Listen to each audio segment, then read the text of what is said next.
बघतोय रिक्षावाला न वाट माझी बघतोय रिक्षावाला. आज मस्तपैकी पोरांना आहे ना जेवायला नेतो, बायकोला जेवायला नेतो आणि छानपैकी आहे ना आज लवकर धंदा करून आहे ना आपल्या घरी जातो छानपैकी. लक्ष्मी भाऊ, गणपती बाप्पा मोरया. ए गावात आहे ना रे? गावात येईन ना दादा. किती घेशील रे? 200 रुपये घेऊ ना दादा, 200 रुपये. अरे काल 50 रुपयात गेलो, आज तू 200 म्हणून राहिला. पैसे जादा झाले काय? दादा 200च होतील. तुम्ही ज्या गाडीत गेले ना 50 रुपयात त्याच गाडीत जा, आपल्या गाडीत नाही सर. हो जाणार ना गावामध्ये. गावात किती घेणार हो? गावात 50 रुपये सर. बस का? हो बसा 50 रुपये.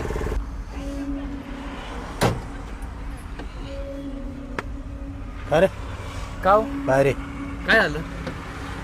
मला 200 सांगतो हा आणि त्यांना 50 मध्ये घेऊन चाललास. अहो दादा, मग आता तुम्हाला मी सांगतो, तुम्ही आल्यानंतर तुमची बोलण्याची भाषा कशी आहे राव? ठीक आहे मी रिक्षावाला आहे, पण मग आम्हाला काही इज्जत असते का नाही? ते आले, ते बघितलं, ते कसे म्हटले अहो दादा किती रुपये होतील? मी त्यांना काय सांगितलं 50 रुपये. पण तुमची बोलायची भाषा कशी होती? किती होतील? अहो तुम्ही, मी जरी रिक्षावाला जर रिस्पेक्ट असतो ना राव, अहो तुम्हाला पण मी 50 रुपयात नाही. तुमच्याकडे कामाला माणूस असू द्या किंवा कितीही गरीब माणूस असू द्या, बोलण्याची पद्धत असते ना दादा. ही जी रिक्षा आहे ही माझी लक्ष्मी आहे आणि हिचे मी हप्ते भरतो दादा. मी काय चोरी करतो का? सांगा बरं.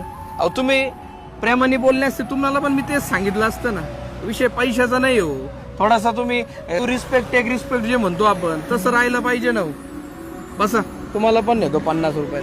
बसा. कसा वाटला मित्रांनो व्हिडिओ? लक्षात असू द्या, माणूस गरीब असला, त्याचा धंदा छोटा असला म्हणून त्याला कमी समजू नका. त्याच्याशी बोलताना अरेरावी मुळीच करू नका. मान्य आहे तुमच्याकडे पैसा जास्त असेल, पण आदर द्या, आदर घ्या. कारण प्रत्येक माणूस पोटासाठी करतो. छोटं का होईना काम तो स्वतःसाठी करतो. कुणाला कमी समजू नका मित्रांनो.